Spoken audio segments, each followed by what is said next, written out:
the discipline that will get you there. Welcome to the Hopefulist, a daily talk show hosted by veteran broadcaster Wendy McClure. Join Wendy each day as she shares her life lessons that transformed her from perpetual pessimist to the ultimate hopefulist.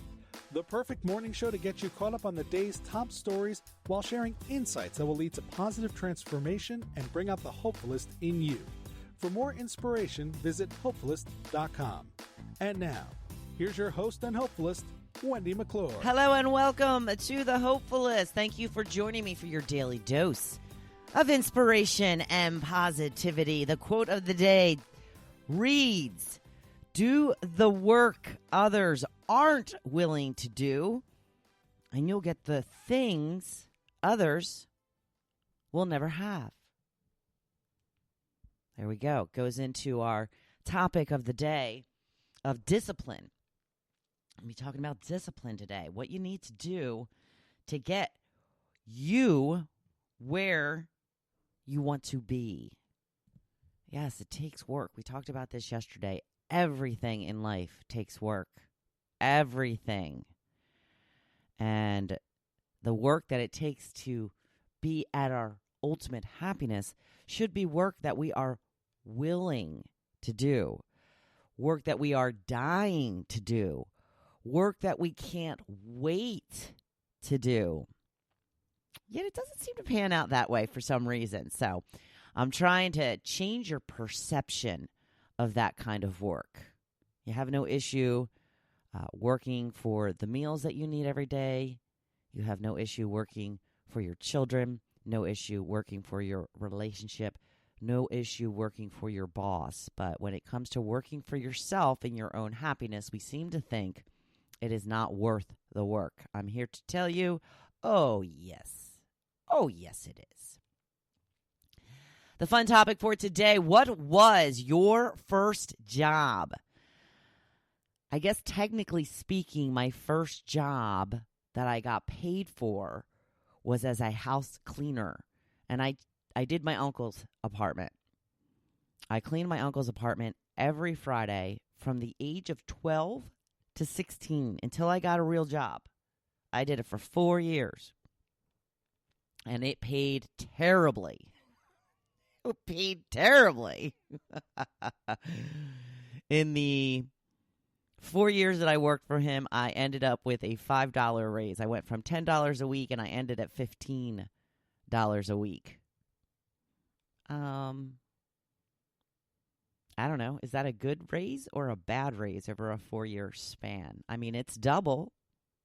Not double, but half. You know what I mean? I'm not good with numbers. I just can't figure them out. After that, I'd done a couple of little mother's helpers jobs and babysitting. You know, the problem with babysitting now is it's so lucrative. If you have kids, you know. I mean, these kids are getting like $20 an hour. I don't think I made $20 an hour on my last full-time job. How do you go from $20 an hour for these high school and college kids to going to a full-time job without taking a pay cut? I mean, I know it's not the same type of hours, but still, it's kind of crazy. Got $2 an hour as a babysitter. Back in the 80s. That's some inflation, I'll tell you that. Some of your first jobs. Dennis says, we moved from Queens, New York to Raritan when I was in 5th grade. There was a local butcher a couple of doors up the street. He asked my mother if she would allow me to work for him. I remember sweeping sawdust up, bagging 5 and 10-pound bags of potatoes 3 times a week after school for 75 cents each time I went to work. Yeah, 75 cents. Could you imagine? 75 cents a day. Babysitting, Denise says, working at my uncle's carnival, helped my grandmom deliver phone books, helped her clean office buildings, clean restaurants until midnight, all before the age of 15. Connie says, I also babysat. Then my big break, fish fry girl on Friday nights at a Howard Johnson's in Bloomfield, New Jersey. Boy, did I reek when I left. I can imagine. Sandra says, JCPenney's men's department, Christmas holiday, 1966. Michelle says, besides babysitting and mother's helpering, I worked at the salad bar at Ponderosa Steakhouse. Melissa says, besides babysitting, a lot of the girls did babysitting, obviously. It was washing dishes on the weekend at a local breakfast cafe. Worst pan to clean was the creamed chipped beef. Yeah, I can imagine. Got to let that baby soak a little bit, right? Marcy says, I worked in a hospital kitchen assembling meal trays for the patients. You know, back when I was around 12, I also did some volunteer work. My mother decided I wasn't going to sit around all summer long while school was out, and she signed me up for, one was a library helper, and all I did was put books back on the shelves. It was the most boring work ever. Hated it.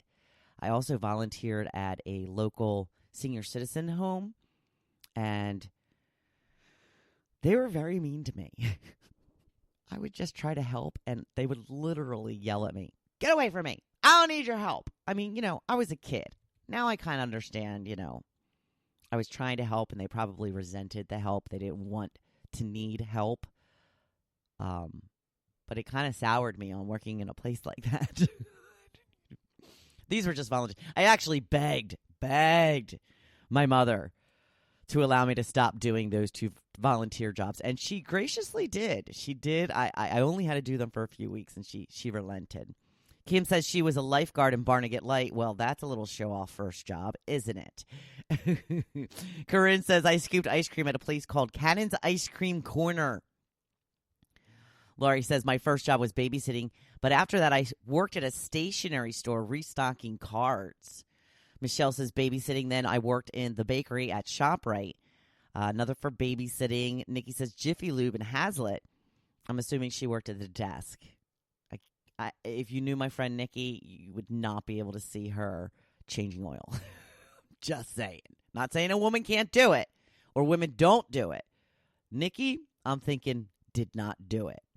Mary Ellen says, I worked for my Uncle Jack's at the corner of High Street and Bridge Street. I'm guessing that's Philadelphia? I'm not sure. Answering the phone, trying to type stuff along with using carbon paper. Imagine that. Remember the carbon paper? The credit card, the long machine. You had to make the carbon. Kevin says, my first job was as a newsboy at Monmouth Park Racetrack. Sold newspapers and the daily racing form in the mornings to the patrons, then sold the afternoon edition of the New York Post at the end of the day. Hustler. Kathy says, besides babysitting, cashier at the cosmetic counter at Grant's department store. Carolyn says she taught swimming lessons. Jackie says, in the books, it was Chuck E. Cheese as a birthday host. Ooh. I guess that doesn't mean she dressed up as Chucky. That would be awesome. Paul says, summer job, office boy, poor and swank architects, where my dad worked. And Eleanor says, mother's helper for a Jewish family, 5 days live-in, cleaning, washing, ironing, and babysitting. That sounds like a lot of work. A lot of work. No, thank you. Live-in. Don't do much of that anymore, do they? Unless it's, a real nanny or housekeeper, something to that effect. Like Alice did for the Brady Bunch. It's like these live-in people have no lives of their own. They never get a day off. That's the way it seems anyway, doesn't it? Moving on to the blog post for today. Discipline. Yes, that is what will get you there. I am the self-proclaimed queen of self-help personal development books. I read so many of them, but they never seemed to help me other than giving me a bit of inspiration until the book was done. I was never able to carry the information over into my real life. Once the book was done, so was my quest to become a happier person. It finally took that one book to make me realize what I had been doing wrong all that time, although I was highly suspicious what it was. Many of the books offered exercises and asked deep questions that I really didn't want to dive into. They would say, grab a pen and do these exercises. And I'd go, nah, I'm not going to do those. I'm just going to read. Because they would be hard questions to answer, or even worse, painful to answer. We seem to be so afraid of our own thoughts, which is why we're so into social media and our phones. We have to be doing something at all times because we don't want to be alone with our own thoughts. At least I was. I still am to an extent, And listen, it's really hard to ask yourself questions that will bring up feelings of pain and sadness, but it is, unfortunately, exactly what we need to do to move forward and get past things that are holding us down, because we have a lot of subconscious beliefs, also called limiting beliefs, that are holding us back in ways that we don't even realize until we dig a little deep and figure out what those limiting beliefs are in order to get past them. The one line from You Are a Badass by Jen Sincero that convinced me to do things differently this time was, just be willing to try anything. If it doesn't work, then go back to your crappy life. Okay, when you put it that way, maybe there is something I've been doing wrong all this time. Maybe I haven't given it my full attention. Maybe I haven't given it a fair shot. It can be tough work at times, but I promise it is worth it. The other issue that had me stuck was being willing to do the things I considered silly or odd, repeating affirmations, keeping a gratitude journal, envisioning how I wanted my life to look in the future. I had a vision of a person that was like this, and I didn't want to be that vision.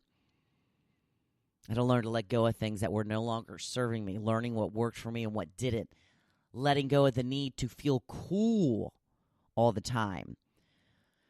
The funniest thing to me is I am now the most goofy, nerdy, uncool person ever, and I've never been happier. I don't even care if people think I'm uncool and nerdy. You know why? Because I'm happy. So it doesn't really matter what other people think. I laugh so much more than I used to. I stopped taking myself so darn seriously, and now I have fun. It's like a breath of fresh air after many years of anger, depression, complaints, and feelings of just not being good enough. You can tell this same story too. Be willing to try anything. Be willing to do anything it takes to bring the happiness you so deserve. Because we all deserve happiness. And we are entitled to do what it takes to get us there. That includes reading personal development books with an open mind, listening to podcasts like this one, The Hopefulist, and many others, of course, to empower and inspire you. Put those notes up around the house, cheering yourself on and reminding yourself all that you are capable of. Figure out some of these limiting beliefs that are holding you back. Envision how you want your life to look in 1 year, 2 years, 5 years, and 10 years. Write it down. Read it every day. Make it so exciting and joyful that you can't wait to read it every day.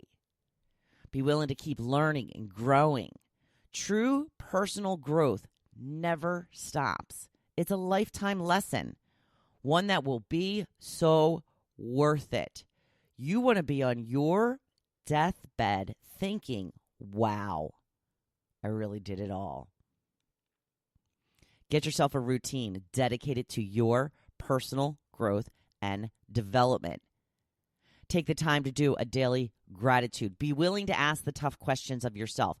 Examine the things that are holding you back and commit to change. Change for the better. Look for the positivity. It's there. I promise you. Some homework for tonight. I want you to envision your life in 10 years from now. 4 or 5 years from now. How do you want to be living your life? From the time you get up until the time you go to bed, what do you want to be doing every day? Not a vacation, your life every day. How does it look? Include as much detail as possible. I do these often. it's good to update them. I just did another one recently. Details. I still write. My husband makes my first cup of coffee. Details. I describe my bed linens. Fluffy and comfortable. I talk about the type of bathtub I want so that I can soak at the end of the day. Put as much detail in it as possible and make it so exciting that you can't wait to read it every day. And that vision will spur you to do more and more to make that dream a reality. It is Thursday already. If you would like a more structured plan to start your quest into personal development, let me know. I will be happy to get you started on the right path. If you like this episode, please leave a review on the platform you are listening on, or even better, share it with your friends. I would be most appreciative. Now, let's go do Thursday. Be badass. And remember, I'm always here cheering you on. Thank you for listening to The Hopefulist, hosted by Wendy McClure. For more inspiration, please visit Hopefulist.com. Thanks, and we'll see you tomorrow on The Hopefulist. Oh, yes, you are. You are a badass.